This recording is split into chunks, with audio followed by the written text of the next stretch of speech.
This is the new 2 Series Active Tourer. It's the second generation of BMW's plush people carrier, and it's very different from before. In this video, we're going to show you outside and inside, and we're going to talk through all the key changes. And you really need to keep watching because we've got some potentially horrifying news about the interior. But before we start, make sure you're subscribed to the channel for lots more new car reveals and reviews, and don't forget to go to What Car for a great deal on your next car.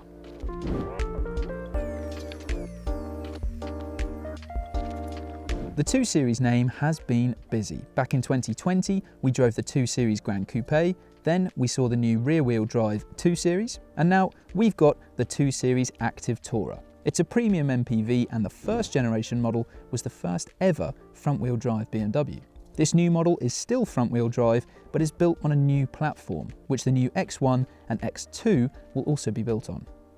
And it has got a very different look to before, hasn't it? So now it's got this kind of pumped up 1 Series feel to it. And of course, being a new BMW, it has a pretty big grille too. So not only is it much bigger than before, but it's now also got the radar sensors housed in the grille itself here, rather than before it was lower down on the front of the car. Plus, on top of that, you've now got new, slimmer headlights.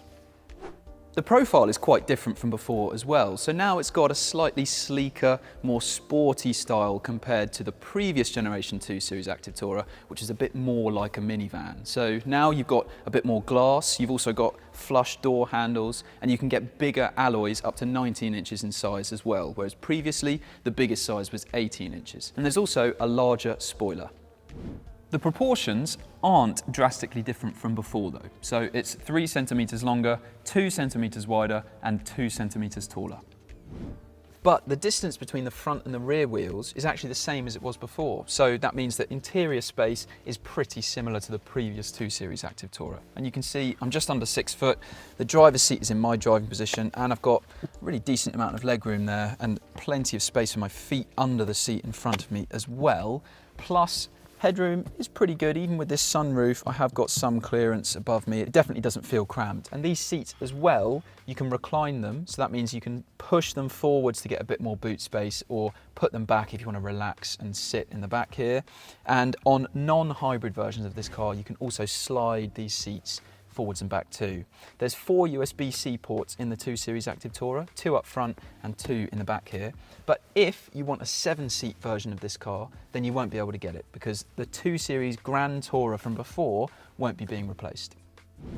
There will be 2 plug-in hybrid versions though, a 25e and a more powerful 30e. They get a similar setup to each other, but the 30e has a more powerful electric motor. So they both get a 16 kilowatt-hour battery, which is much bigger than the 10 kilowatt-hour battery from the previous PHEV versions of this car.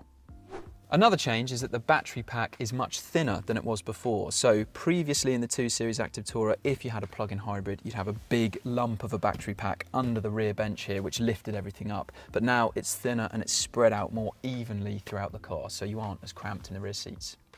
Something else that's better is the charging speed. So previously, the 2 Series Active Tourer PHEV version could only charge at 3.7 kilowatts, but now it will accept a 7.4 kilowatt charge. The fuel tank is also bigger, but perhaps the most significant improvement with the PHEVs is the range. So now the official WLTP range of both plug-in hybrid models is around 80 kilometers or 50 miles. So you should be able to travel for that distance on pure electric power alone. But you'll have to wait for those plug-in hybrid versions to arrive in the UK. At launch, you'll have a choice of 2 petrols and 1 diesel. For the petrol, there's a 1.5 litre 3-cylinder 220i and a 2 litre 4-cylinder 223i, both of which benefit from mild hybrid technology. There's also a 218D diesel, and there's no manual gearbox option. Everything will be fitted with a 7-speed automatic. Boot capacity starts at 406 litres with the plug-in hybrid versions, 415 litres with Active Tourers that have a mild hybrid system, while the diesel gets 470 litres of storage. The difference in those sizes is under the floor, where all the electrical stuff for those hybrid systems is housed. But even the plug-in hybrids still get enough room under there to neatly stuff the charging cables in. But really, the biggest news of all with the 2 Series Active Tourer is up front here, because it's got a new look and it's got new tech. Now, first, the look. It has got this quite sleek, minimalist layout to everything, and because there's no manual gearbox option, everything's automatic, they've designed this center console around here with quite a lot of storage underneath it, and there's 2 cup holders, and at the top of the center console, a spot for your wireless phone charging too. Plus, under the armrest here, there's a bit of storage space, and generally it does look quite nice. It feels pretty good quality as well. Some of these plastics around here, not necessarily the highest quality that you've ever seen in a BMW, but the tech is the biggest news of all, because it's iDrive 8, BMW's latest infotainment system. And if you've watched basically any other review on our channel, then whenever we discuss infotainment, we will inevitably compare it to BMW iDrive, because for many, many years now, that has been the industry leader for infotainment. Not just for the tech and the functionality that it offers, but also in terms of usability, because what makes it so good is the fact that you've always had a rotary dial, which you've been able to control the touchscreen with as well.